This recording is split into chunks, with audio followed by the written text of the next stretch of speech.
share with me the flyer. Me who say Youth Employment Agency Just for All press conference. Enough is enough.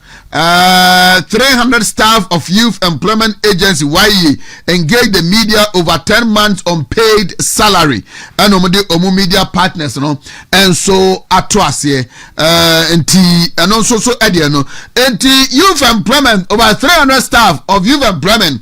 Na yesa ababeka nurse fwa omaye adwuma abosome enkro edi kodu yentua waka ho abeka a doctor fwa junior doctors omaye adwuma abosome enkro edi ko edunan a yentua muka acheche fwa omaye adwuma abosome be enkro a yentua muka nanse na tewu Teaching and Education Workers Union na omusoso our striker almost condition of service and once and some and as allowed to Thursday and quality of strike no as bibisa and also so our honum enti mine moya day and yema moya day cost of living price of goods and services and so cost inflation there yes above from abina idea on that now so no ya go say asetremu aye day papa and awofo a womo ani atutuaka wonsam womo ma basic education certificate examination BECE womo ekotwe bi na e was senior high school you place yomo na so placement no eso wonsam aye deja and also so e wo hono a chese awofo so de mo fam no eno so enye asem keto akra me bomodin say ye benya ye nua pani Vincent Eko Asefua ono no other sports committee no so in parliament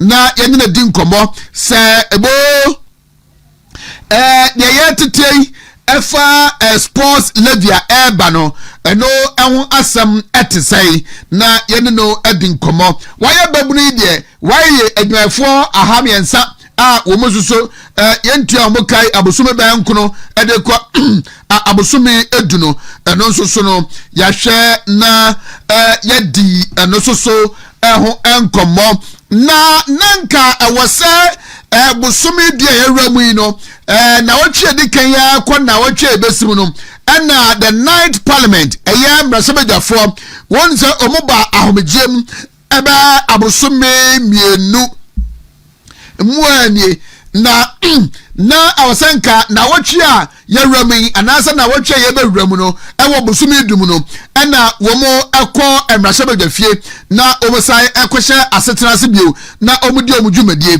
na enra wobakaya a mene menua akwasi krodo MP Menshanof atina say yedi nkomo no okan say achamehene eye speaker of parliament number 3 era Urban Kingford Smanic Bagbin enso ato wankra mrasebejafo no wato wankra say biribinti eyade a asetra nanka omosa behase no womu entumi amma emehase na omukobusa say biribiba ya yesi sikasem na say allocation monetary and as budgetary allocation was aban edeko parliament na omutumi edebo mo bra no sika no entumi enkoi enu ntino parliament is broke a name ayade a parliament entumi enhye wona setera ase ebio na eda ombekọ so de womu emfa nka ho minimara se saasemi ebiasi ewo Ghana hanom epen enti nsam no aye bebrebe enti anopai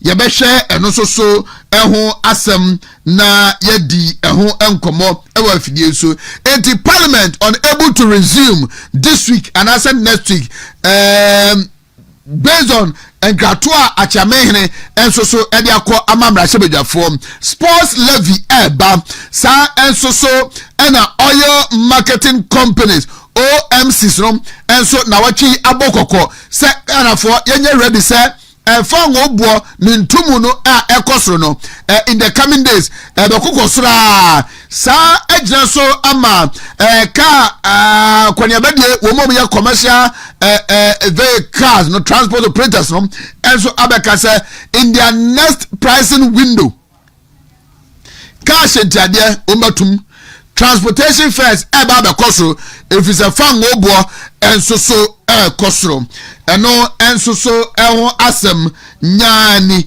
enra NPP amonyokuo no national council and NEC eko asetra na David Boache will join us on the line na yede no edi nkomo ensemu a efrimu eba arope ma wudo obokrata bia the discover watche Asem bi ababeto about the presidential primaries na eba no ma menkope emra na sesede oka Asemu a adeachia na yekura mu te na eja sesede otumira wose wuchiresie utumire kuro no wosoro enti ma menkope krata na momfanto ma me na ankwa yese eja miana mabom tirimaka mempase mu bia se Asem0se na obusa na menim se efri enra national council NDC meeting na omu akoye na emu ebidia na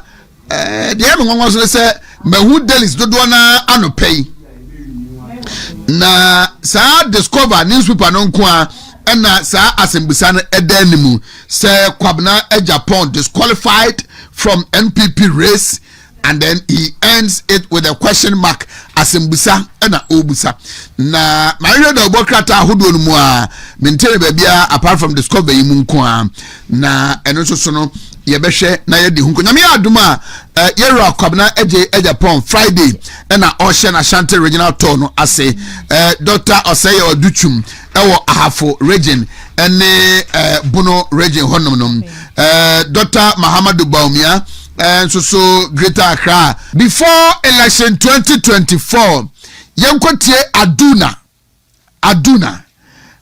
oko Tamalia omofra Aduna. The Minister of Education Haruna Idrisu Asem na making na obo na nado dan kwakufu adu kwadu se galamsey no ni so responsibility. They are solely liable and solely responsible for their destroyed livelihood arising out of their failure to fight galamsey. Don't rope Mahama in. Don't rope the NDC in. We have no responsibility. You have given them a mandate. If I read the Constitution well, I hope I get it right. Article 268 that about every mineral resource. So don't rope Mahama in. Don't rope the NDC in. It is the sole responsibility of the NPP. Ghana for to Abama Omua. When we do mandate, I should say if you watch Omumino. And not the John Mahama ne NDC for catcher say Galamsey no kono a Ghana for na sabe abayfo ene nsamafo mo Ghana kra nyina eka ho ansa na yetimi akọ Galamsey no omura fi say eye NDC a mo form government ana Ghana for ato abade amom edi eye dia so responsibility yenkotie Aduna ebiu is vested in the president. If it's not being managed well, the president must be held solely liable and responsible. And he put his... So Nana Akufo-Addo accept blame. Well, the president must be held solely reliable. Sir or no, and Asudian and one time saying young Fankobono. Honorable Haruna Idrisu, respected honorable member of parliament. And they we are seeing double or triple fold of the devastation, the damage, the havoc are occurring in the years gone by under the NDC administration. Why are you first born Emono, honorable manage Galamsey? Who issues the licenses? You and a minister through you. Take responsibility. And we know I know it's a function of the growing unemployment in the country, but it must be regulated and mining done responsibly. I'm told, and again, a challenge to the media, the amount of gold that leaves Ghana. Civil society organizations nuko share mampeni na womodin komo mampeni kasa ade ba ko a ama Galamsey no kwan de ne say Ghana mrante ne mabba wa Ghana for be 4 million and Galamsey no omdo mu asem a it is their source of livelihood. It is where they get their daily bread. It is a wo kokune gidi na ye twa so a ehin eno munko enkodidi enra honorable Kwesi better if ya okano osatu munchi ze sa asem na mampani kan no eya mo no Kwesi mpo aja tum say mampani ni opepa so obeko na ana yedi sa ankomo no utie honorable Haruna Idris Asem kan nanu ayebeto aba na MPP na power say yes ogitum say unemployment ewo mamu de na no so nche say mrante ne maba wa fa galamsey so madwuma yenya omomunye yenkonko stop it na yempanwa foforo omomunye timampani nanu nsaba on some society organizations no e share ya wo kan no Haruna Idris at the response amount say eno nche say yenyai na yensuo ene ekwae no ensei yenko na yenkonko tuase ebi krampo a 24-hour economy ene nkokon nketinketi project yi ene adwuma wura yi ede adwuma be ma 4 million people a omu ewo galamsey mu no be ba cho yenkonko tie biu. We account for at our port, and what is accounted for abroad exceeds what is accounted for in our borders here. They must be held solely liable and solely responsible for their destroyed livelihood arising out of their failure to fight galamsey. Don't rope Mahama in. Don't rope the NDC in. We have no responsibility. You have given them a mandate. If I read the Constitution well, I hope I get it right, Article 268, that about every mineral resource, including water, is vested in the president. If it's not being managed well, the president must be held solely liable and responsible. And he put his... So Nana Akufo-Addo accept blame of failure, of failing to manage galamsey. Who issues the licenses? You. Mahama, will you accept blame of failure in the last 9 months? Yes, but you too say Ghana for and fear 9 and Amabo. Name and some of some George Kaye, dear Kofi Amabua Ekaye, dear Okujo Tablaqua Ekaye, dear Philosopher Chekano, what my agree say, some man penny or pepasa over to Galamsasia, over to the name you cry to us here. Obati na what you cry to us here. Enti Mampani John Dramani Mahama, yes, we acknowledge the fact that the Constitution has given you a 4-year mandate. Now, so more opposition, more kind, say, Abosume Nkro, enough to fight galamsey. Now, I want some, any about some woman say, and that show of arrogance. That show of arrogance. And y'all question what would disagree with this government biano. Sabe unya MPP ni na say a buffone and name of the boss. So now what that civil society organization see engagement with the president. Omu ya no. Ora stand dogwe abezo chese kenashigbe oya MPP ni na oya MPP adwuma. Kenashigbe consistently for about 5 to 6 years was on Nanado and the MPP government on the fight against galamsey. Media coalition against galamsey. Kanashigbe was having a very loud voice. Nanado ankasa o NDC ni. Yankasa o NDC ni. 9 months per advocate for the fight against galamsey. And then they stand up with no as a Kanashigbe NDC ni. Oya MPP ni a oya MPP adwuma na Mustafa Bandi said they was see kasa the tone wode kasa say Kanashigbe graba you know one respect Mahama and he was harsh for him kwesiano na say na galamsey hu ntokwa no de bubenye die anyhow you will benefit how it will advance your electoral fortunes in 2024 etana moni abreho na nyese mo wo pepa bi se mo bakotia galamsey yenkotie Mustafa Bandi and so take responsibility. And we know I know it's a function of the growing unemployment in the country, but it must be regulated. I was quite surprised the posturing of my brother Kanashigbe, but of course that is the role of civil society. You spoke to the president with hard language to awaken the whole government, to awaken rank and files. Collectively overcoming, I am on the ground than the entire MPP put together. And I'm telling them that we have improved on the fight against illegal mining and we continue to make that progress. I was quite surprised the posturing of my brother Kanashigbe, but of course that is the role of civil society.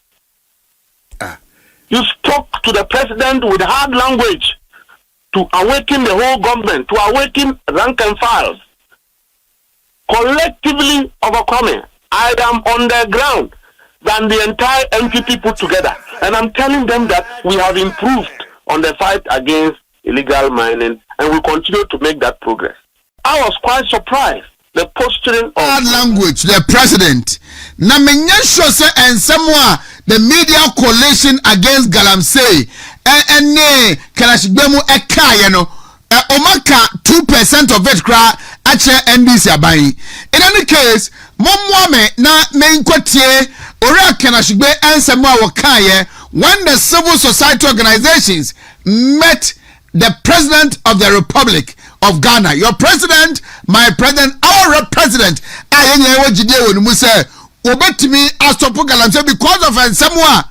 All born to abepe akwenya so beye mampani bio no. Okache ye. Na me gidi yesa Ghana for bi etie no ejina eno so to aba edema no. And they are shifting the goalposts. Dane sa. And I say merry go round no. Eno mu twafa ho sa. Eno mu twafa ho sa. Eno mu twafa ho sa. And they cried there. The national organizer of the NDC and a vice chairman of the NDC, Attorney General to the Numtio Aka, say apart from the Onwa Teye, or refer my Yokosi and Chiomunisha Omunsemuno, say Omuya illegal miners of the Warrior illegal mining mono. Some small scale miners be and so a petition Yoko. And then some investigative bodies, against Joseph Yamin and Abanga. Say Omoya illegal mine and I say Omoya Galamsey. And a question say, na Yansuru Gusua essay, Yaquan Egusua essay, say Empo Yamfani said the more can I crumpo, say MPP wa Bernard Omumbazomba Quatia. And that most of mobile, and one some to say the stability of our river bodies to say your forest reserve the makuma kwa dia 9 no dia 9 I say Galamsey for atesimo and also a MPP for and I say our win traditional council Agunsa Afro Central for I can say NDC MP our win Oye Galamsey Abayente Yoko Fonte National Security Nte CID for NT Akro from NDC Constituency Chairman one day someone can radio so quite nine BBNC Achumampo Nwa NDC Chairman Nano Obisa name video be anyway be Obubason Bobo the regional chairman and Aquasi Kwadi womb. And no dear abayi ante abayini ehui dayesum and far home. Na young koi na and annual that the civil society organization meeting with the president of the republic, John Dramani Mahama, our Jubilee House no.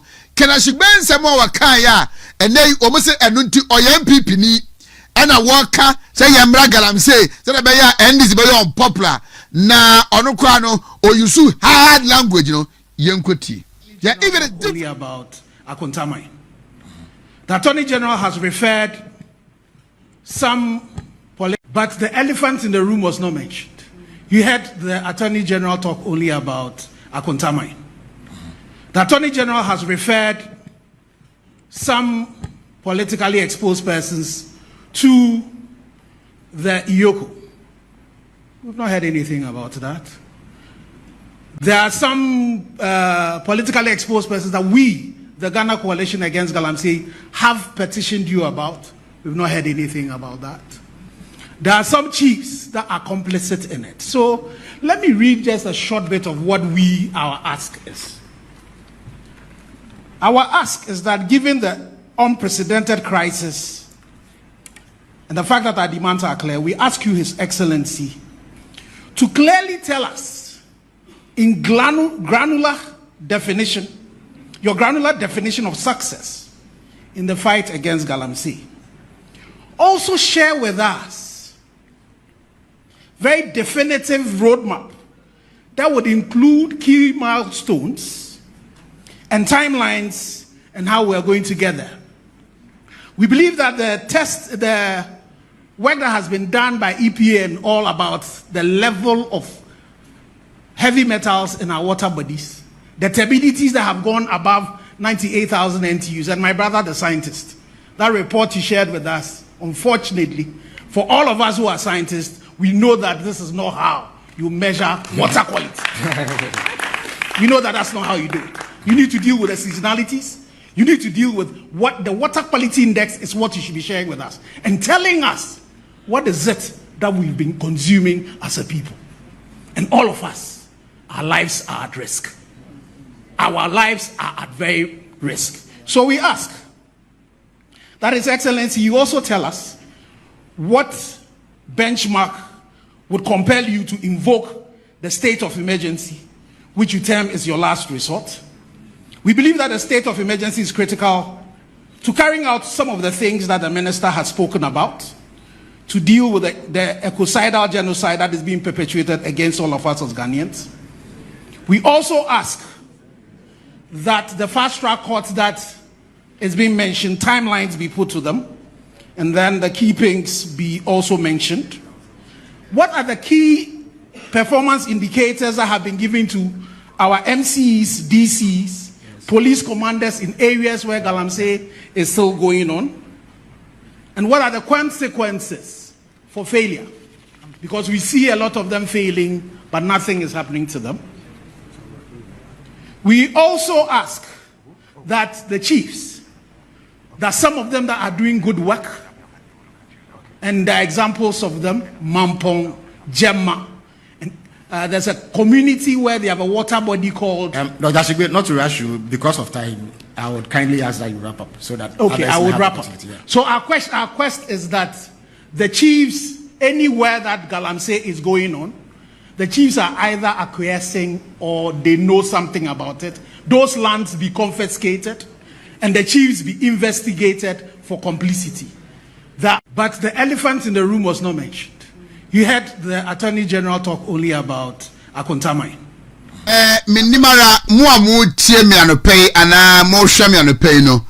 Minim at what point Ena Kenashigbe was so hard or harsh on the president and someone obusa yi eya kwese and someone mampani ne abamu mpanifo aka no ena ono obusa mu question kosa efa ho se moka wei mo be ne dabai mo ye wei esunsanso ne sei wei de dabai na mo be ye na eya kwese akontaman ne ho asem nko na Attorney General ne ba obeka ye na so no so nim eya dance dey prefer say there are notable political figures within the NDC omuso ho nsem aba eno so akwa sei ahemfo a omabo mo modern no ede na wo ho ma wo mu omuso a omoye complicit in the fight against Galamsey no omuso so enho asem te say MMDC sa omomo modern no ede be no omoya ma omum sa enso so na expert obeka ye efa yensuo ho ekwa ombefa so a ombetima ate no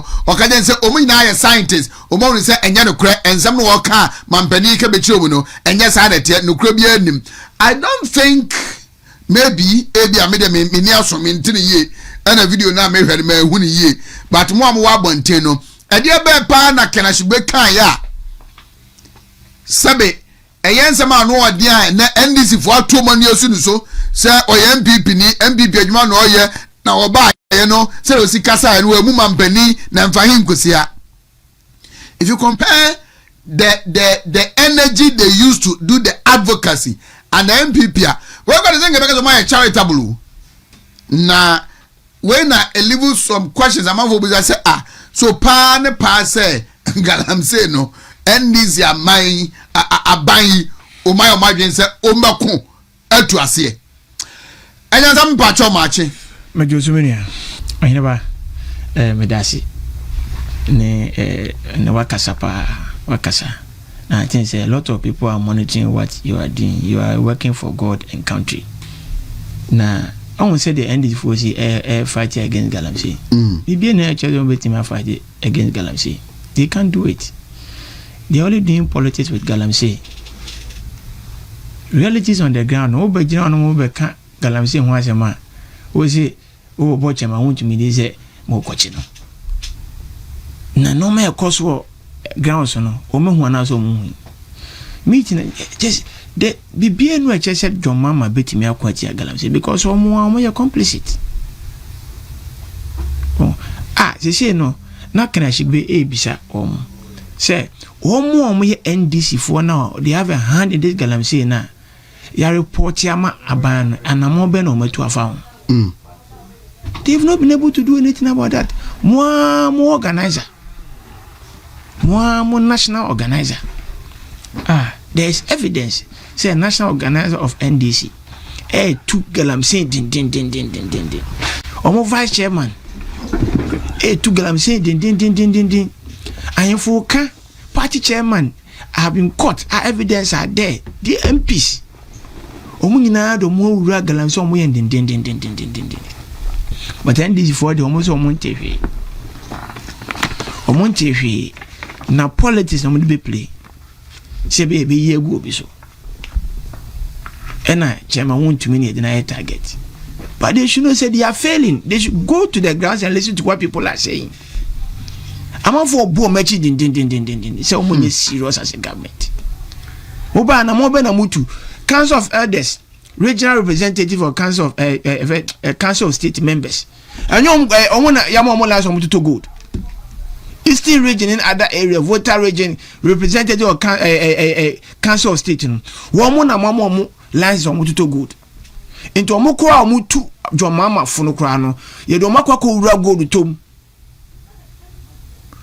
report about no gold board no omo so gold omo to free about 80% of gold are gold board for tono omo to free galamsey sites hwe de Ghana nsu aye be bia galamsey we say ehun asem no mo de ye campaign ama man for to abatia MPP and mobile no what are you doing ensuo ni fee levels no akosoro 94,000 94,000 ensuo fee chese ensuo treatment plans e wokonya ko nyina no Asem ya shut it down ene dunkwa ofin so wodunsa atuma na ya chese de wodunsa abo koko batem ensuo chese wodunsa abo koko batem munye ho hwe na mote ho na NDC die hard members and NDC for na kwaji blue water gas hwan mo wom na NDC for makwaji juba mutimi polifo nyina timi crash na polifo na sign omuti gba say high area yama mo ma John Mahama tu hu ya na civilians etimi take over areas bia soldier for ni polifo timi nko because ukodu on say o mo akade ya ne mo sign na mo sign. What is happening in our country? So things are getting out of hands. And also be a man also. Near Cassatia, dear NDC 4 years. And I said, Your mama, this man has no solutions to the problems of this nation. The incompetent man has come again. Now, do baby a before. Now, Yama Bufusani are trouble. And also will be soon. Nothing shows say NDC for bet me also with the problem of galamsey in this country. Nothing shows. State of emergency I can watch them no. Omo nyeda. Omo first state of emergency ni mada. Because John Mahama ne nkofo na no muto nye ne nua Ibrahim Mahama ono won to galamsey. John Mahama nua Ibrahim Mahama enye ono to galamsey na kese. Enti no anamo be no betimi eti. Omo timi to bibia ye de ni hwe omo. Some do say MPP for no do be target omo to fight their galamsey ye hwe omo. Omo timi nya chama hu tumi hwe. Obi ono prospective for good and adwuma wo ye no. I want a certificate, the documents or the adwuma. Mu de mo say mu de fight against galamsey no Jama hu tumi gina mo de ba be fight against galamsey. Ye be hwe. Mun crofo na ye expose no. Mun crofo na ye expose. Party chairman, DCs are involved. Ashibe kenashibe bisa kwa jina me de say solution na mo se mo de solve galamsey ni mo solve ni say mo target any say police for na mo se o mo hwe no police for no se o matimi asolve a what is going to be their punishment ena omo mo bo madwuma so abaso bode na be na mode de mode ma wo mo science fu involve eno so na mo be na mutu afa ho. What is the target of the DCs? Omo areas here to Galamsey no DC ni asebe de ne na ka say what me anya adwuma na e de be ne beto DC drip machines ya de omo de awura Galamsey areas omo de ye adwuma edi to Galamsey obi edi to ebi wa Ghana ha say ka o si yanka mo si yanka eti John Domani Mahama de maka say this man otimi solve bibia chep say omo eno no mudidi ho eno no mudidi ho but there ya ne say go there yensa ase aye say mi enhu sunsu aso e ba yo no onye ba me no tie enne se makoto ko no se makodi a mini ba bi adu akodu no obi na akofa fi ba bi na aba Galamsey area si kodu ni enuaba yedu ye se etwe science ne chemicals no eko fruits no aduaba num enti wodi a chemicals akọ umu evidence aba a chese ba bia Galamsey areas wo no amafo ko awo so ana omo menya miscarriage ebi be wo mo ma na bia nipa ko na ne nsa bia ensia ne nsa ye nso na obi ane ne nsa ba ko ni ho ebe wo akwana na ni ba ko ni ho no because of chemicals egu ye nsom no. Enti dia na John Mama wo ya fa ho you are the president na munya sha poison mo ya da bia wo di kwa kwhye obi no enu atwam o you are now managing the affairs of the nation John Dramani Mahama. Enti dia na wo ye it becoming too much. Enti ye be say NDC for say the almost say politics na omori ye na ya target we say no ye bisa kana shigba bisa wan say NDC for na ya che wo mo no a mo so ma refer to oni mind boko maka ne boko se ma refer mu to yoko Joseph Yamin etu Galamsey eye ne enti no no Joseph Yamin de na mo ya fa na de mo de atedi na ma refer to yoko na wutu na mbese mo gu na ni mase it will never fly. Enti no bia sorry the stakeholders in this country obia man ho so no nkasa na obia hu sa John Dramani Mahama o fail the fight against Galamsey in this country. Medasi engam seven no Shaman Kofi e champon chama mache yes o minua kokromotie ni kura ye ni o mi Kofi e champon ametie me to abawo me di dom so anim me dom no makoho akoye campaign akaye wura Mahamadu baomiani so ade hunu e de aden a kire wo mo ene wo magi atum so ombe heden ombe to abahama no nyankom sha enyankom sha o ye nyina ye kwa asore ye sum nyankopon ye gi nyankopon odi na de aduro no afi kura de omo ya ama na broso dodo ye buo mo pa ye sre wo mo nye omunya medwuma ye so ye nye politics yesre omo pa yesre omo so obi a wugidi se obewi ne no ka kire ne so onko fom fa na ni so ade hunu nya den enkoto amanfo anim na so omo hu ni moboye na dom a omo ato ama no obi ba wa bompa ye ma no na nye so okoso camera si wani na we ne bewi ni manzo de bia ye ne bewi ni o ba o mi na bewi ni last election omo wi ni ono na wi ni last election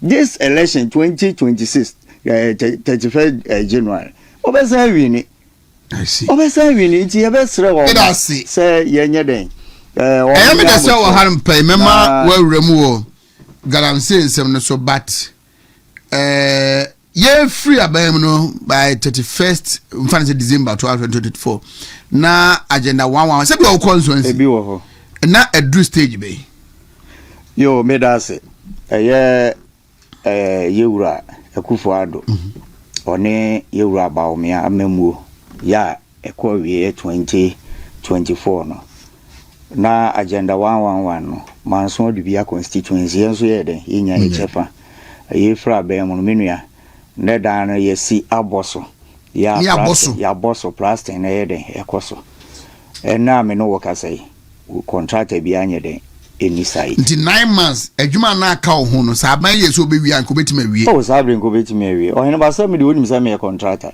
yeah me Ford aka sabre ye wi ama you say nurse say yisu omo tifie ni ade omo nya adwuma nye aka sabre kro omo so ayeden enya adwuma ye ejide na aban wo twen Wow. Ede no watching.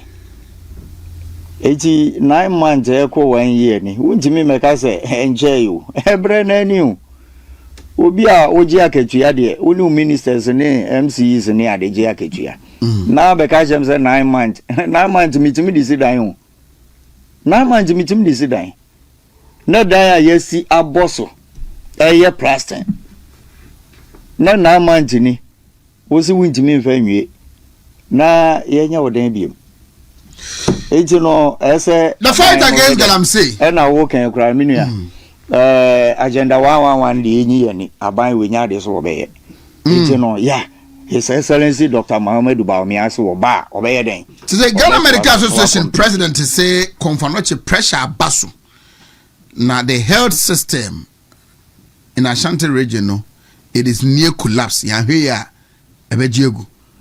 Na infrastructure ye jane hono no kitimi ye wie ni ebie mu a ka ye ho be hare nti no ba ya pom de no hihye wa Asante mantem a ba bia begina no ase ya begina owu ne nkwankwanta wani ba no kre yi me no ka se eno ase me call Emana hospital say a private hospital enipa e wo ho no wow na nya agro enra so nti sise no obi ama ne house wa the private hospital they say California ko hu konfano che dey say ya ban eji no o ma na yiso a eno anso be den obekọ konfano che shop man so adu bia fo ne ade a ho ya aka say ni government hospital ke say bia o eji nka agenda 111 no ene ke be den e be boy eji pressure be den e be ba konfano che so eji all the districts ne constituencies no senke ye hospitals akese a senke pressure maso eka pressure ma konfano chiso na konfano chi ye mu kra se euro tun fo kra kan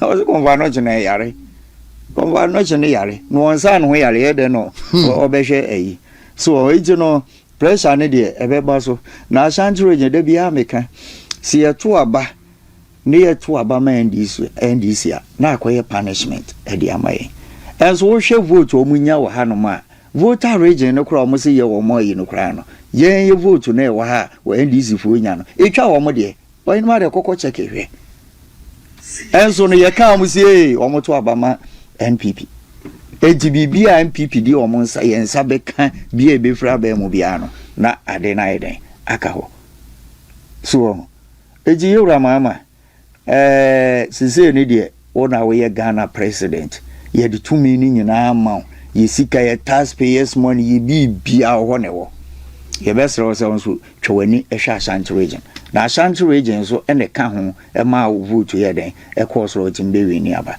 eji no na ohene ba wo ka friends Galamsey kakra mani so was ye ro de wo ka dia na se ye ne krom udim dwumaji a e course wo ho pa na enra me nkoti a yesi ya cheche ma wuntimi efa mine ho na leti sadia ne na se NDC for na akra se omo so de omo koma e friend sen eye you kwa na se eye CID for me ye omo hwehwemu wo hene ba de nti America ne sa ne se Galamsey any money issues a ujimi nkwati eye NDC na minim de picture on person omu twachre Ghana for na de ye course no Ghana for sere omu amamuo ne ye de ama na ye se ye ho adwuma no enuoma atwa mu de ehia ne sisi aban we ye de edi akire eji chairman untimi o se ne charge omu se ne charge ye de chairman untimi ujai mine kra chewu ujai mine ache oma obi akoye mining without license and sanko fokuna sa akọ forest NDC omukum nti ohwe charges ne pana wo court mi zeme rem ba hwe charges ne pana ase enye wuntumi o ne mu ase ono na ahye obi kutu pana ase wa mo obi akwakoye adwuma no na evidence na way and they say court better na sinu madi oh in fact any me cause why said the chairman wuntimi na ban within any ese no so it looks like I say their success or failure as a government depends on who to me. Ana me kra no me hwemu a enuoma no bebre nso ya MPP no kra within ebi nso hyehyɛ akyire ejinuoma we ya eno dey is not far from truth enuoma we ya wo je no anything chama wunjimi onkaze wo president edi o onkaze wo frag bele bia eji papa no munya no manage nkoda munya no eji no de amu ye nyina na ese baumia ho yi anase se minim ene am gwache baumia se de minu ai kan mo gwache baumia de ehu se wono na ye target de omo ye de nye ma wunti me kra eye baumia oyin ba me kan na chiro se ye baumia because we are regional chairman also we na support no me wa chairman wunti me nkodi aspirant bi atem yeah wasi wotie nipa num ni nyina me sa na metie me tie nipa num ni nyina no nipa num na ekodi nyina me tie ye no yewura baomia wono ne me doba oso mani se di yakopon ka ye no wotie nsem ni nyina o mu nyina se fata na mmom wei ena me hunu se wodi party na anim a ebeboa na boni be no boni be no womu de ompa omu nche ni kotum de be ye adwuma na ama yiwura ba omi awie ne de akoyi ade aden adie ne ehunhuna ne ata wotan no eji no chema wuntimi wono na ama Ghana nsuo ni nyina ho no hani o se do maso mu kan za no mbezo mu chire na se woje adwuma na che nsuo no so ni nti wahine ba to danso ansa ntwrofo emu so mo moaye ni condition of 250 billion old 250 billion we the media moon ni say o ma be conditions ya na we dey o mo ni mu a say ma fom o mo fa nche me dem say sika na o mo ni mu o mo ni mu scam lokre na make sure o mo ni mu scam ejine so o mo be ma be ya o mo emma yenso asika ni bi megu o no mo nhwe omunko Bank of Ghana ho ni sika nyina ye de egu anamboa de ye nkyere wo mo se we ye 1 million we ye 2 million we ye say ye nkyere wo mo ye kyere wo mo wi a mo ba o besu ye nyansa de se hunu na doso aden 25 million Ghana cedis see ya boni e ko to new currency na brew bi ani so eji abrowa bi ti fi ozo 25 billion aye titisi 250 billion out of the land. Eno mu fisa asem de abeto mu anim no omo hwe asem na bosu ene ho matabata ho a enhye ya oso mu de mawoni if you are to meet it send one okazo ma ubi minua wahene bejai enko hokra enka de onkazo ma be na se wo ye nuoma wo ye ade awuntimi enfofeld what you say ade awuntimi meet de do atum ejidi o ma be no ono na busuam se ska no ohunu bi enye eji no omunya sa ne o ma na o mo ye no na ye bobo ye wura ya mi mudin ni ade no ede na o mo de aye o mo esidien esisen wo sise munnim na mo tun sa fe ni enye court no be pacho na wan na di chema wutimi ko enipa na o de sa approach na o fa so na de nti no o fa sa approach na eso mfa ya mingo anyway na ba yo na we nyina so MPP fo yesua bibia de afri mu no yin ba me ka kire ofidi so ne se bra ye nam fo mu ya nkofo ye kire ye nyansa no si ye back 2020 ja mu obi a me ka se yanto ye bo na even se ba o me na akra ne be ye kra ye beba TV so radio so aba expose no aden intimidation adoson dodo e too much. Ejisi adi tumi ma wa boni aye no ye ti krom anu mo ne ye koto aba 2024 ese ne Ghana bedane abutu ese Ghana no eni ho biem within shortest ayi no we sori ye mra galamse we sori ye nyese ena we NDC for yiwura Mahama wo de say we solution is all ba we be declare state of emergency se nso de anyame adawro ma ba ye koto yi ya asofo esimoja aye wonsama ya omudi so kiri o se yi deto ne ko washi yu se die yu ne ko washi ya wo ba ye no na bacho wo mo hye saa nkom no omunim se John Mahama pen so wo ba enuoma sensu enuoma bone ne besisi e wo Ghana ha no mo moto crash mi crash ne nipa ahye hwe nipa wu okrom ha no mo hwe nsem bone asisi okrom ha no mo yanti krom ha no mo ne galamse ne nya afi kra ne kese ya pen so kra de low bed ne kwa na ayi ya friends enyamsem ne sisu ba ko sese de sisu mienu enyo ma pen so aka mu se low bed timi first excavator mienu bom at a time yanti krom a eno obe fa helmet she fa tuo born kon se jack chan okwa chiche galamse anajo dak wa chi 40 excavators ade chen na aka 7 wono kra ye ne den excavators na ma me no esi ayira no wono ma ye ne den enti na nneoma bi ho no ma omunya de omoye no de chama wutimi amode motasi no so no nka so president edi o anazo waka ni din eda ballot paper so na afia den enti no wo mo anipa num na epre no se de medical aka no omunyina se fata anipa num no so ye ba ben mo no obi akura position ye wura engineer kwabre Japan pe ene ma hu se wura position ye wura dutwum no education minister ye wura your friend is Brian Champon no ye agric minister ye wura Baumia no ye vice president ana ye wura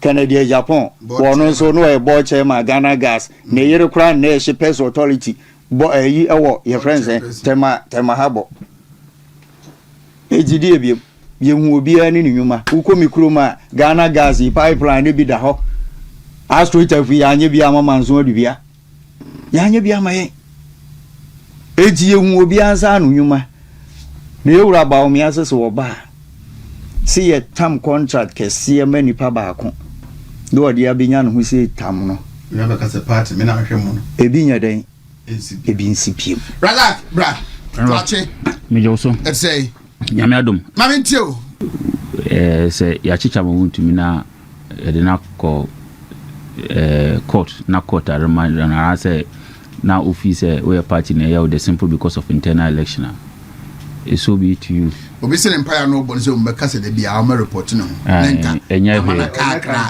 no ntumi mba you see it is well you see say if the mindset is not changing remember we will continue to be in opposition till the kingdom come the mindset say senye ya amane nyobia no 2014 when the famous unwa igbeni afahama boniti ne kuno obakaya yeah is it 2013 or so 14 15 2012 there is also 2012 13 thereabout ye were Canada Japan the entire party rally you did not see a single soul such on social media no Facebook you do not see a single soul of the party person disagreeing with your friend is saying Canada Japan yeah even though na man for him say na kasa na nyu but when who sabi nipa ba kufo sorry tiano because the entire party rally behind him because he was doing a party work at that material moment party ni bi anshanu but the entire party rally behind him lawyers like Ayiko Eutum rally behind him. So because of internal contest, na party in our office, the AD didn't know, fine, fact. But if the mindset did not change, your favorite candidate about a presidential candidate, your favorite candidate about a parliamentary candidate, your favorite candidate about a party chairman, and I say your favorite candidate about a general secretary, we will still be where we are. We will still be where we are. The worst thing that you should do as a party person is to support your political party.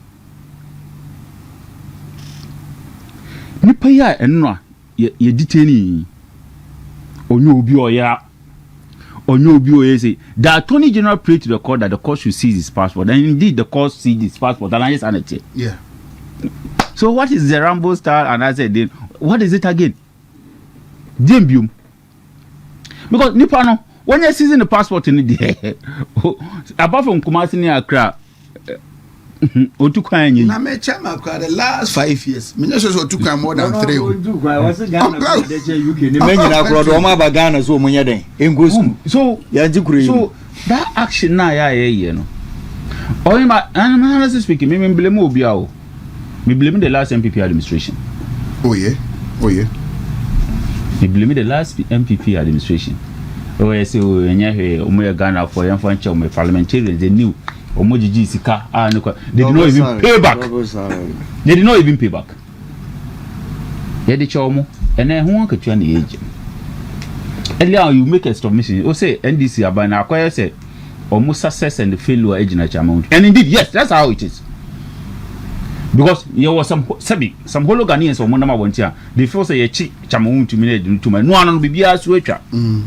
On Jenny, you I say home. On Jenny, your friend say, I won't share air bagana for so day in, day out. I'm for Jenny and course on Winner home. The Nigerian answer in Chichamo. Nigerian answer in Chichamoon, indeed, ya channel.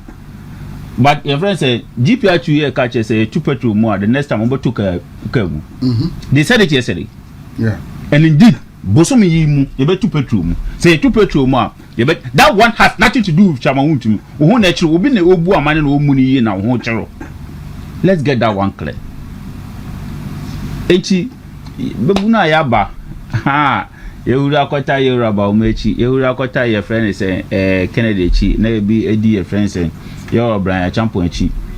What we know and are expecting doing today is say you can't throw near creating too much hatred within the party. We can continue like that. Me ma catch Ruby, I'm catch Ruby. It's after now we be school. Nation service school wouldn't be a double talk. You are writing nonsense on social media about other people. Let's be very careful. The spirit and volunteerism to support the party in above from not because of your friend is saying to above from because of Mebunu stand be or take it these days. Writing unnecessary things, accusing people unnecessarily on social media. And then no so say be irresponsible mpanyifo and omo show omochi. And omo yesadin. And oma develop some oma hatred. Oma for hatred awo be gina babunu no. And they be almost ora the omo eye and omo. I believe the new patriotic party is capable of say be free the woman. But I may catch Ramanfo. But see the West MPP Ubenya as a party is better than say NDC Wabem. Because you have not achieved anything. Yeah. Onyahe nipa na wodi nechi no onyahe no de amaw. Wodi nechi kwa na why did they kwa. So why do you say your presidential candidate and never ba party ningua fine. So why do you say your presidential candidate never ba yenkum general secretary and I say regional chairman be yenchinin tum na ohunto wa ohun beto we be china tum ye be ku general secretary ye be ku regional chairman bi ye be try you for organize a BT. But still ohun ento because nipa na wodi nechi no onye bi no de amaw. Why but because of internal election tie na man for twantro. And me say just January I was proving now me proving in some be obi ere to just say there was a claim that somebody is paying the party communications by 5 years me boom and I say scan about once me boom huh no the claim was that every month to be over party 500,000 Ghana cedis 5 billion say for your party communicators car me boom and I say yen credit then I'm boom and you man send me 500 Ghana cedis o cry send 500 Ghana cedis me say who be answer nyame say anyebi wo anyebi o me tia me boom you see we cannot be doing this to ourselves. We cannot be lying about the party to the people. When the catcher will say obi or contest flag bearer bia and bia he is not part of our last defeat. Who can tell you that? Sabi apart from Yoruba community Japan. When we Ghana how be catch us the last football ball na your boy na you share 3-0 no no a play around ka ho no or no from so na be free no. When the bit market some. Let's think responsible. No, why ba yawo. Bragalam say ni mam kakra na afi yen kohwe fuel prices be cost, transportation fares be cost. Adwuma 40 fie o ma ya adwuma 9 months ebinim 10 months into amoka. We have today, tomorrow, Friday, junior doctors akatua nkwa omo beginning strike on emergency cases currently outpatient omo respond every responsible Ghanaian be organ have be any one a true about galamsey ne one a kind of credit the hypocritical civil society organization more Ghana say ne yehu obi a stand say obi a and I pekwa me sorry me social media na NDC be actually say or say NDC boycott multimedia say multimedia that really in 9 months panel in 9 months panel also mo boycott multimedia because multimedia is documentation documentary Mahama must stop and Asem must stop galamsey. But the real issue is and pay amache say Akrofum MP can your friend say TV station say galamsey bema NDC I lose the next election because he feel that I say galamsey cause pay no person channel say NDC Akrofum MP oh, Mr. Akrofo MP, whatever you be opposite of it. Okay. To our ocean narrative now. Yeah, I have listened because to he's not happy with that it will affect their fortune. Their fortunes in election 2028. And then people are telling us that I am for Mbani Galamsey. Consistently, but that was my position. I was telling the Ghanaians that we can effectively fight Galamsey, say draw the attention of the traditional leaders and the bus system. No, I catch almost Omunkabi Maya. I'm for say, oh no, president now MPP are buying MPP. Now there's another useless person, or a small scaleless man is Chama. That's a strong word. The only use that the only words that he can use is that situation that you mean he have no any friend saying predicament to the all can say or no the former government any presidential aspirants or is that the situation?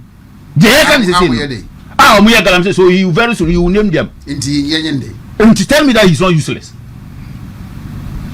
Tell me that man is not useless. Because situation that you me, whoever is involved is immaterial. We want a solution to the problem. Whoever is involved, including or no, is immaterial. You can say the cosono, you can say a sucha. But look at yourself, now you say another baby. Ukache say unim say President Mahama yebi and I say ukache say your friend say Ibrahim Mahama na say nyame say bia that it is immaterial. A comment no before say ebetwa so you don't come out to say that unim former your friend say former government officials unim your friend say current presidential aspirants all the presidential aspirants should be involved in galamsey me and family the family say we should find a solution to it. I've never enjoyed galamsey. But the situation is that a konya omo for so can and run and then aticho omo kon omo with some ombeka no. Ene ubese otum for galamsey ho asem. But yesterday that you feel that otum for no need to me it is only your friend is Akufo-Addo and MPP are buying also boka galamsey asem. The hypocrisy around us and a national issue. Who told you yesterday it wasn't a national issue? Who told you that yesterday it wasn't a national issue? Situation are you? How you address a senior national issue? The government of the day so responsible. So responsibility. In fact, he called it on the show on your friends Joy FM at that material time. Yeah. No, Carl said yes. Issue I was a president also didn't nice if. Many to me are made by stop galamsey. Just last 2 weeks or so. Ewo nkawia yachi NDC supporters be omu kwako bo defense ediama galamsey ya omu henfa oyeneba they have been released. They have been released. A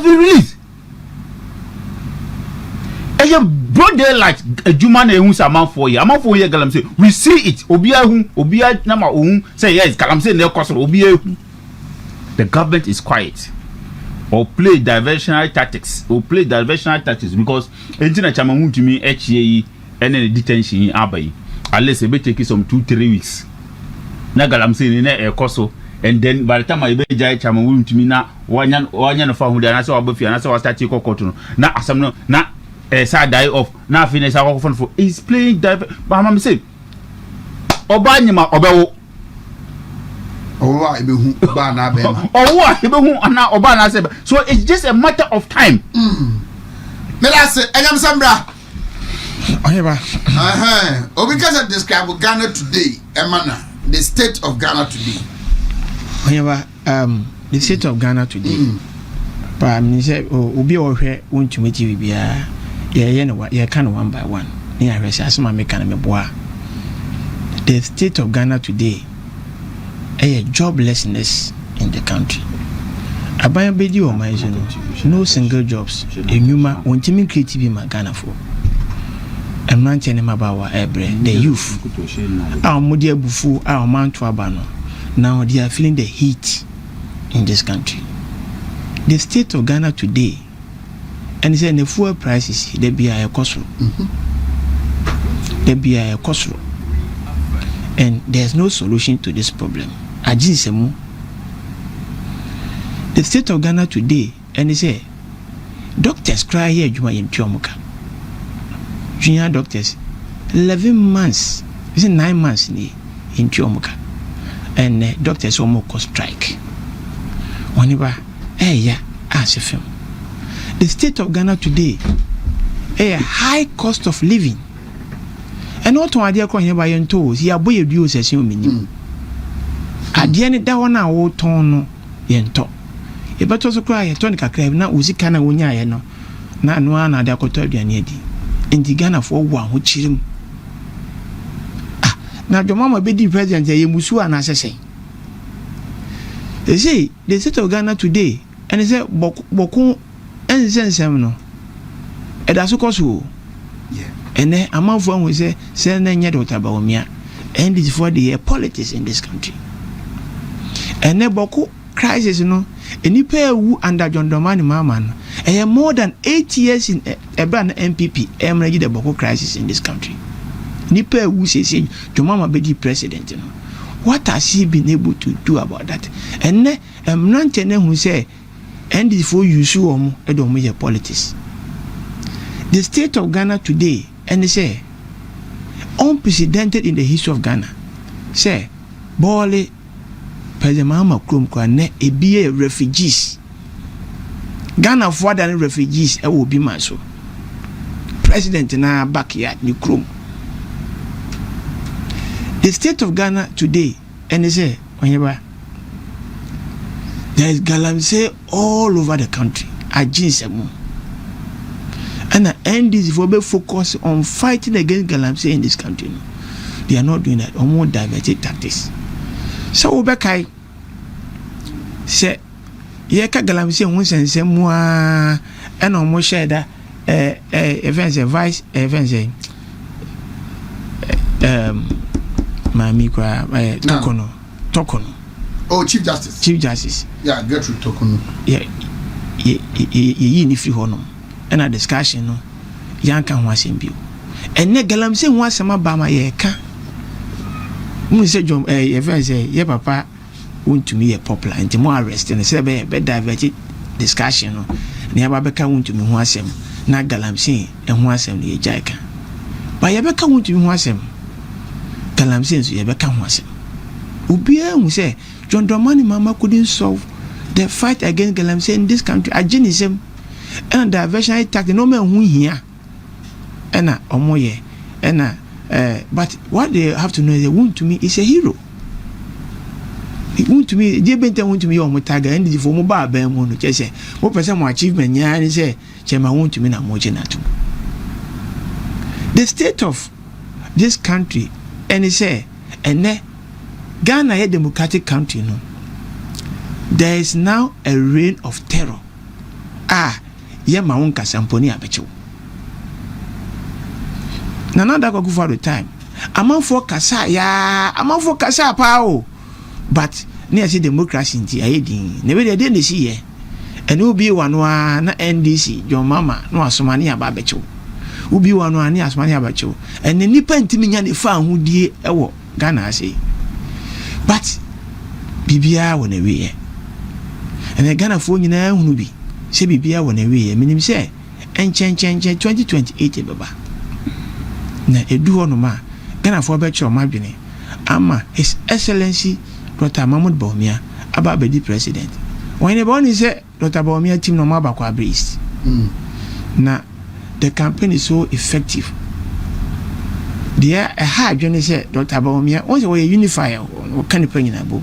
And then time biana obeba baby and make sure say only say if you will be crying what to quite na butchery. Cry say will be the ma or more be a view. Do to quite the welfare was a more fun common bush for.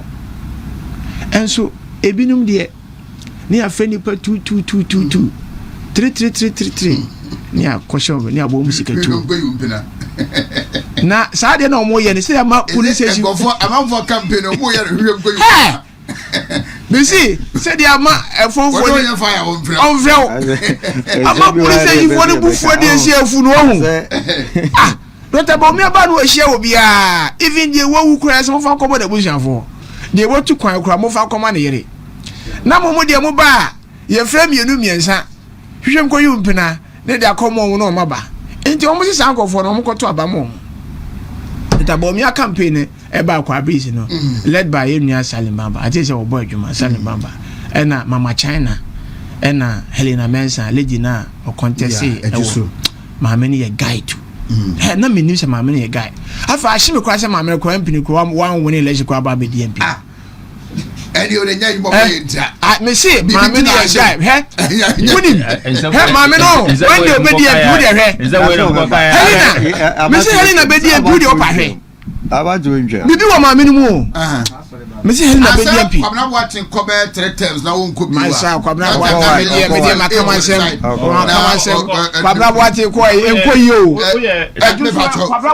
And I'm some Quabra watching Asem, dear. What about Lubin Asem? Munda Quabra watching life. Not only the MP. Allow him or Munya Quabra watching Asem. No only MP. Why you buy a CBS? Why you never? Anyway, yeah. I know what floor. Men are more floor. Why you buy? Men are my friends. Why you buy? Why you buy? Helena Baba be DMP. Now, we had a campaign now, mobile moyena. Omunia Tamba, Bomia campaign on Monomoyen. Omata music over Kwabisa, all the letter areas. Akabe Makomako, 5 electoral areas. No more the whole of Kwabi, all the 31 electoral areas in Kwabi. Now, media, the mama need Dr. Bomian say, my catcher you from say, Moody Dimpany for and say, 1 year, that's it. Baumia pa. Any executive Makomako 50 as a Chairman Fred. Yeah. On the office paying by NJ, a shed who. That's why about hey. Why you only the campaign Chairman Fred? Why not? They say,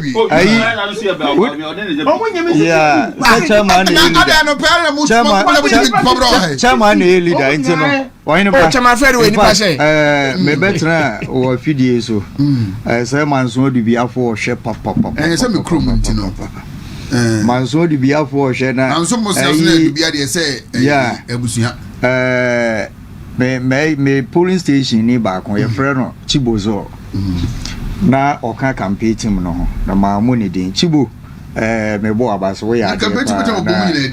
I say ye di nipa kakra bi na ye den e di akiri genese kamtimi bo wo mu din.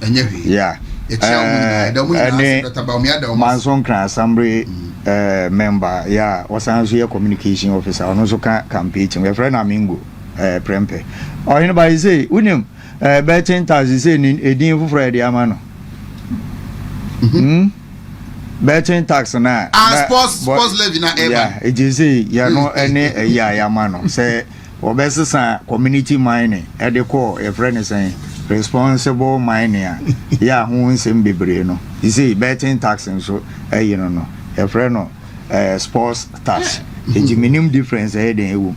Or by now, beside state Agana heading.